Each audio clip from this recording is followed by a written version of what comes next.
आज से मैं आप लोगों को बताने जा रहा हूँ कक्षा 9वीं के प्रश्न बैंक के प्रश्नों के उत्तर। तो चलो शुरू करते हैं। तो अध्याय वाइज शुरू करते हैं। तो पहला अध्याय है हमारे आसपास के पदार्थ, लिखा हुआ है। ठीक है, तो इस अध्याय से हमें देखना है। तो इसमें सबसे पहले हम सही विकल्प चुनकर उत्तर लिखे देख लेते हैं। तो मैं यहाँ पे बहुत फास्ट बताते चलूँगा। ठीक है, तो चलो देखते हैं। यहाँ पे पहला प्रश्न है, पदार्थ की कितनी अवस्थाएं होती है। तो पदार्थ की 3 अवस्था थी। कौन कौन सी? ठोस, द्रव, गैस। ठीक है, चलो आगे देखते हैं। पदार्थ की किस अवस्था में कणों के मध्य न्यूनतम रिक्त स्थान होता है। तो ठोस है। ठोस जब वो ठोस में परिवर्तन होता है तो उसमें रिक्त स्थान आ जाता है। ठीक है, तो यहाँ पे ठोस लेना है आपको।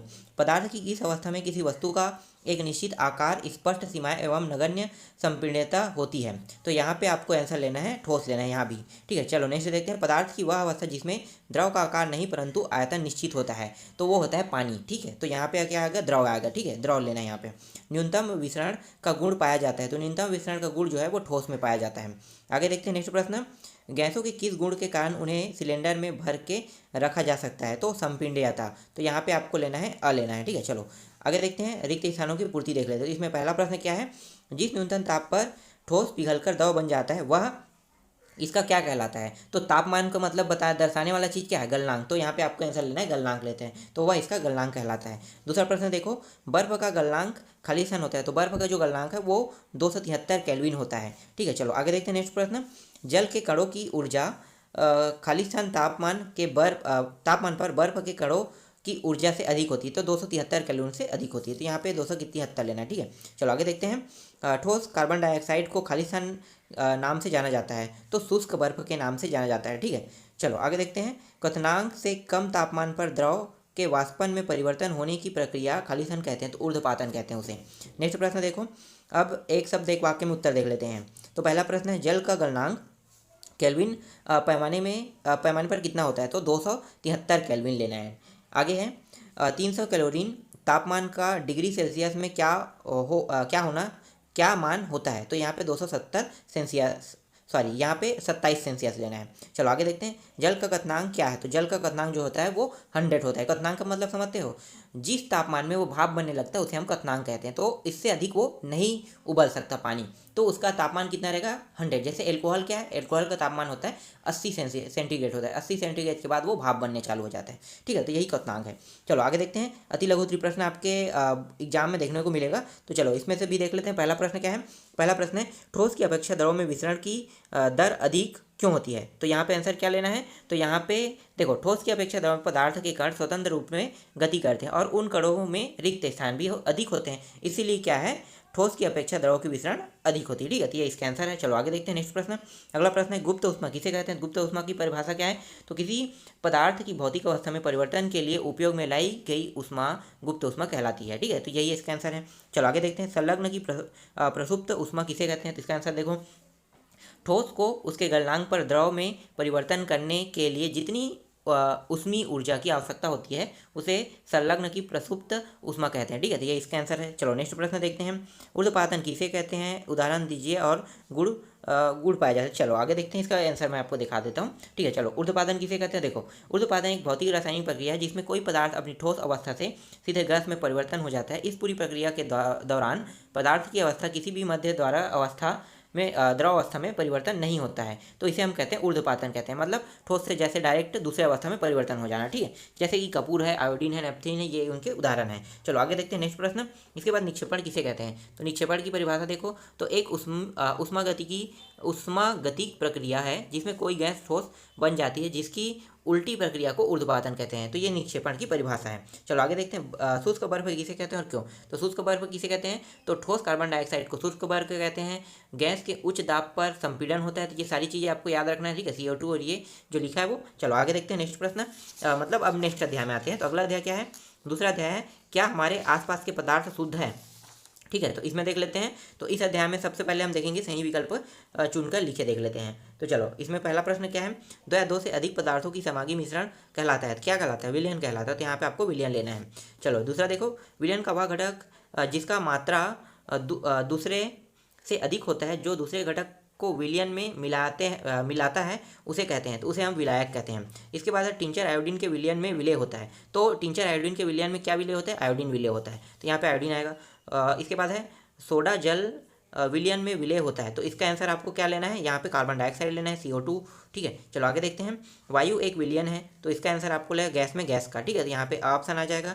इसके बाद नेक्स्ट प्रश्न देखो, निम्नलिखित में से कौन सा पदार्थ ऊर्ध्वपातीन, ठीक है, ऊर्ध्वपातित हो सकता है। तो यहाँ पे आपको लेना है, देखो नेपथलीन है, एंथ्रासीन है और अमोनियम क्लोराइड है। तो ये सभी के सभी हो सकते हैं, तो यहाँ पे सभी ऑप्शन लेना है। रिक्त स्थानों की पूर्ति देख लेते हैं। पहला प्रश्न क्या है, फोम रबड़ एवं स्पंज में परिक्षेपण माध्यम खालिस्तान होता है। तो यहाँ पे ठोस लेना है। मिल्क ऑफ मैग्नीशिया में परिक्षेपण माध्यम खालिस्तान होता है, तो द्रव लेना है यहाँ पे। टिंडल प्रभाव खालिस्तान विलयन द्वारा प्रदर्शित गुण है, तो कोलाइड लेना है यहाँ पे। दो घुलनशील द्रवों के मिश्रण को खालिस्तान विधि से पृथक किया जा सकता है, तो आसमान विधि से किया जा सकता है। इसके बाद डाई के घटक रंगों को खालिस्तान विधि से पृथक किया जा सकता है, तो क्रोमोटोग्राफी। ठीक है, चलो आगे देखते हैं। एक शब्द एक वाक्य में उत्तर देख लेते हैं। निम्न मिश्र धातु पीतल के घटकों के नाम लिखे, तो जिंक एवं कॉपर लेना है यहाँ पे। इसके बाद नेक्स्ट प्रश्न है, कोहरा बादल एवं कुहासा में परिक्षेपण माध्यम क्या होता है, तो गैस लेना है यहाँ पे। शेविंग क्रीम में परिक्षेपण माध्यम क्या होता है, द्रव लेना है। दूध और फेस क्रीम में परिक्षिप्त अवस्था क्या होती है, द्रव लेना है। जेली और पनीर में परिक्षिप्त अवस्था क्या होती है, द्रव होता है। मक्खन में परिक्षेपण अवस्था क्या होती है, ठोस होता है। अति लघुत्तरीय प्रश्न क्रमांक देख लेते हैं। तो पहला प्रश्न क्या है, आसवन विधि क्या है। ठीक है, तो इसका आंसर क्या लेना है, तो आसवन विधि का आंसर देखो, किसी मिश्रण द्रव के अवयवों को उनके वाष्पन सक्रियताओं के अंतर आधार पर उन्हें अलग करने की विधि को ही हम क्या कहते हैं, आसवन विधि कहते हैं। ठीक है, तो ये इसका आंसर है। चलो आगे देखते हैं, क्रोमोटोग्राफी विधि क्या है। तो इसका आंसर देख लेते हैं, क्रोमोटोग्राफी विधि क्या है। तो इसका आंसर होगा क्रोमोटोग्राफी किसी मिश्रण के अवयवों को अलग करने की एक तकनीक है। यह लेख नीचे के अनुवाद किसी यांत्रिक विधि से किया गया है जिसे ठीक करने की आवश्यकता है। मिश्रण के विभिन्न घटक अलग अलग गति में यात्रा करते हैं। उन्हें अलग अलग होने का कारण पृथक मोबाइल और स्थिर चरणों के बीच अंतर आधारित है। ठीक है, तो ये होता है क्रोमोटोग्राफी। चलो आगे देखते हैं, प्रभावी आसवन किसे कहते हैं। तो प्रभावी आसवन किसे कहते हैं, तो देखो एक औद्योगिक प्रक्रिया है जिसके द्वारा किसी मिश्रण के अवयव को अलग किया जाता है। यह आसवन की एक विशिष्ट विधि है। ठीक है, उदाहरण के लिए जैसे पेट्रोलियम, डीजल, केरोसिन, तो ये इसका आंसर होगा। चलो आगे देखते हैं। इसके बाद क्रिस्टलीकरण विधि के दो अनुप्रयोग लिखे, तो इसका आंसर देख लेते हैं। ठीक है, दो अनुप्रयोग लिखना है, तो यहाँ पे देखो दो अनुप्रयोग लिखा हुआ है। ठीक है, इसको याद कर लेना है। क्या है, क्रिस्टलीकरण विधि से समुद्री जल से प्राप्त नमक को शुद्ध किया जाता है और उनमें से अशुद्धियाँ दूर की जाती है। ये एक हो गया। क्रिस्टलीकरण विधि की सहायता से अशुद्धि नमूने से फिटकरी को भी पृथक किया जाता है, तो ये इसका आंसर है। ठीक है, तो और भी है, इसमें देख लेना आप लोग। चलो आगे देखते हैं, धातु और अधातु में दो अंतर। तो धातु और धातु में दो अंतर देखो, तो पहला देख लेते हैं। सबसे पहले यहाँ पे अधिकतर धातुएं विद्युत व ऊष्मा के सुचालक होते हैं, और यहाँ पे देखो ऊष्मा और विद्युत के कुचालक कौन होते हैं, अधातु होते हैं। धातुओं जो होते हैं वो अधातुवर्धित तत्कान्य होते हैं और अधातु भंगुर होते हैं। ठीक है, तो आपको दो लिखना है, यहाँ पे 3 दिया हुआ है। ठीक है, इसको याद कर लेना। चलो आगे देखते हैं, भौतिक और रासायनिक परिवर्तनों के गुण। तो ठीक है, भौतिक और रासायनिक परिवर्तन के गुण देख लेते हैं। पहले भौतिक के देखते हैं। भौतिक में देखो, पदार्थ के केवल भौतिक गुण जैसे कि रंग, गंध आदि में परिवर्तन होता है। परिवर्तन का कारण हटाने पर पुनः प्रारंभिक पदार्थ प्राप्त होता है। ठीक है, यह परिवर्तन अस्थायी होता है और नए पदार्थ का निर्माण नहीं करते। इसी तरह से इसमें भी देख लो, रासायनिक परिवर्तन में, तो रासायनिक परिवर्तन के फलस्वरूप बनने वाला पदार्थ रासायनिक गुणों व संगठन में प्रारंभिक पदार्थ से पूर्णतः भिन्न होती है। और यहाँ पे देखो, सामान्यतः पुनः प्रारंभिक पदार्थ प्राप्त नहीं किया जा सकता। यह परिवर्तन स्थायी होता है, नए पदार्थ का निर्माण होता है। तो ये इसके आंसर है। ठीक है, रासायनिक गुण के। चलो आगे देखते हैं, उपधातु क्या है। एक उपधातु का नाम लिखे। ठीक है, उपधातु बताना है हमें। तो उपधातु किसी का वे तत्व जिनमें धातु तथा अधातु दोनों के गुण होते हैं, उसे उपधातु कहते हैं। जैसे कि यहाँ पे देखो बहुत सारे नाम बताए हुए, जैसे बोरान है, सिलिकॉन है, जर्मेनियम है, तो हमें सिर्फ एक याद करना था। ठीक है, तो यहाँ पे आप देख सकते हो। चलो आगे देखते हैं, नेक्स्ट प्रश्न है, तत्व एवं यौगिक में अंतर। ठीक है, तो तत्व और यौगिक दोनों में अंतर देखना है। तो पहले हम तत्व का देख लेते हैं। एक ही प्रश्न में दोनों का उत्तर है। जब मतलब यहाँ पे जो एक ही आंसर लिखा हुआ है, इसमें दोनों लिखा हुआ है। ठीक है, तो चलो आगे देखते हैं। जब कोई रासायनिक पदार्थ एक ही प्रकार के परमाणु से मिलकर बनता है तो ऐसे पदार्थों को तत्व कहा जाता है। अब यहाँ पे देख लेते हैं, यौगिक देख लेते हैं। वह रासायनिक पदार्थ जो अलग अलग प्रकार के तत्वों के परमाणुओं से मिलकर बना है, उसे हम क्या कहते हैं, यौगिक कहते हैं। हमें इसमें अंतर बताना था। ठीक है, तो दोनों में अंतर मिल गया। चलो आगे देखते हैं, नेक्स्ट प्रश्न, मिश्रण और यौगिक के दो अंतर लिखे। ठीक है, मिश्रण और यौगिक के दो अंतर लिखना है। तो यहाँ पे देख सकते हैं, यहाँ पे 4 अंतर लगा है। जैसे कि यहाँ पे मिश्रण क्या है, 2 या 2 से अधिक शुद्ध पदार्थों के द्वारा बिना रासायनिक क्रिया के निर्मित पदार्थ मिश्रण कहलाते हैं, जबकि यहाँ पे यौगिक क्या होता है, दो या दो से अधिक तत्वों के रासायनिक क्रिया के फलस्वरूप बने पदार्थों को यौगिक कहते हैं। मिश्रण संगठन परिवर्तनीय है, जबकि यौगिक जो है वो यौगिक का संगठन सदैव स्थायी होता है। तो आपको सिर्फ दो ही याद करने इसमें से, ठीक है। फिलहाल मैं कहूँगा आप चारों के चारों याद कर लेना। चलो नेक्स्ट प्रश्न देखते हैं, मिश्र धातु किसे कहते हैं, ठीक है। मिश्र धातु किसे कहते हैं, एक मिश्र धातु का नाम बताइए। तो मिश्र धातु किसे कहते हैं, किसी धातु का किसी अन्य धातु या अधातु के साथ मिलाकर बनाया गया समागी मिश्रण मिश्र धातु कहलाता है। जैसे कि टाँके, जैसे टाँका लगाना, पीतल, कांसा, ये सब के सब लिखा हुआ है यहाँ पे, तो आप यहाँ पे से याद कर लेना, ठीक है। चलो आगे देखते हैं, भौतिक एवं रासायनिक परिवर्तनों के दो उदाहरण लिखें, ठीक है। भौतिक और रासायनिक परिवर्तन के दो उदाहरण, जैसे कि यहाँ पे देखो नीचे में, पहले आप ऊपर के पूरा कारण लिख लें। जैसे कि कोयले को जलाने के कार्बन डाइऑक्साइड गैस निकलती है। यह कार्बन व ऑक्सीजन की क्रिया से नए रासायनिक संगठन वाला पदार्थ कार्बन डाइऑक्साइड बनता है, ठीक है, ये दूसरा हो गया। तथा इस अभिक्रिया में CO2 से पुनः कोयला प्राप्त नहीं किया जा सकता, ठीक है, तो ये हो गया। फिर इसके उदाहरण भी है, दूध से दही जमना, ये सब के सब आप याद कर लेना। चलो आगे देखते हैं नेक्स्ट प्रश्न।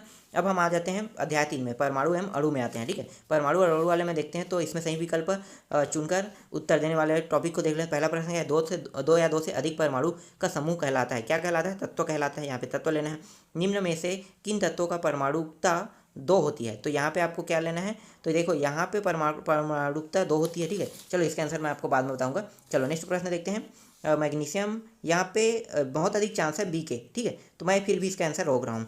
मैग्नीशियम क्लोराइड का सूत्र, मैग्नीशियम क्लोराइड का सूत्र क्या है, MgCl2, ठीक है, तो यहाँ पे ए लेना है। इसके बाद है चौथा है अमोनियम सल्फेट का सूत्र, तो अमोनियम सल्फेट क्या होता है, तो यहाँ भी आपको ए लेना है, NH4 कोष्टक बंद, उसके बाद 2SO4 लेना है। सोडियम नाइट्रेट का सूत्र बताइए, सोडियम नाइट्रेट का सूत्र क्या है, NaNO3 लेना है, ठीक है, ये सोडियम नाइट्रेट का सूत्र है। चलो आगे देखते हैं, इसके बाद है रिक्त स्थानों की पूर्ति देख लेते हैं। तो पहला क्या है, कार्बन का परमाणु द्रव्यमान खाली स्थान होता है, तो 2 होता है। क्लोरीन का परमाणु द्रव्यमान खाली स्थान होता है, तो 35.5 होता है। कैल्शियम हाइड्रोक्साइड का सूत्र खाली स्थान होता है, तो कैल्शियम CaOH2, ठीक है। इसके बाद है सल्फाइड का संकेत क्या होता है, S2, ठीक है, ये होता है सल्फाइड का सूत्र होता है, S ऊपर में घात लगा 2 माइनस, और यहाँ पे सल्फाइड का संकेत जो है SO3 होता है, और यहाँ पे ऊपर में -2 लगा है, ठीक है। चलो आगे देखते हैं, एक शब्द एक वाक्य में उत्तर देख लेते हैं। तो तत्वों के नाम, प्रतीक और मात्रकों को स्वीकृति प्रदान करने वाली अंतर्राष्ट्रीय संख्या का नाम लिखिए, तो IUPAC लेना है। इसके बाद है दूसरा है, स्थिर अनुपात का नियम किसने प्रस्तुत किया था, तो यहाँ पे आपको लेना है लावेजिए, ठीक है। चलो नेक्स्ट प्रश्न देखो, परमाणु त्रिज्या को किस इकाई में मापा जाता है, तो नैनोमीटर। इसके बाद नेक्स्ट प्रश्न देखो, अगला है, किसी वैज्ञानिक ने तत्वों के ऐसे प्रतीकों का सुझाव दिया था जो उन तत्वों के 1 या 2 अक्षरों से प्रदर्शित होता है, तो ये है बेंजीलियस, ठीक है। चलो आगे देखो नेक्स्ट प्रश्न, परमाणु द्रव्यमानों को ज्ञात करने के लिए किस तत्व को मानक संदर्भ के रूप में स्वीकार किया गया था, तो यहाँ पे C12, ठीक है, 12।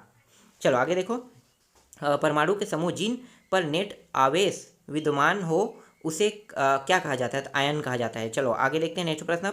अब आ जाते हैं दीर्घोत्तरी प्रश्न में आते हैं। तो पहला प्रश्न क्या है, पहला प्रश्न है, द्रव्यमान संरक्षण का नियम उदाहरण देकर स्पष्ट कीजिए। तो देखो द्रव्यमान संरक्षण का उदाहरण देकर हमें स्पष्ट करना है, तो इसका आंसर क्या होगा, तो देखो यहाँ पे द्रव्यमान संरक्षण का 20 दिया है। तो द्रव्यमान संरक्षण क्या है, सन 1976 ईस्वी में AMV लोमोनोसोव ने यह नियम दिया था, ठीक है। ये नियम क्या है, तो यहाँ पे देखो पूरा पूरा लिखा हुआ है, उदाहरण भी लिखा है, इसको आपको याद कर लेना है। चलो नेक्स्ट प्रश्न देखते हैं।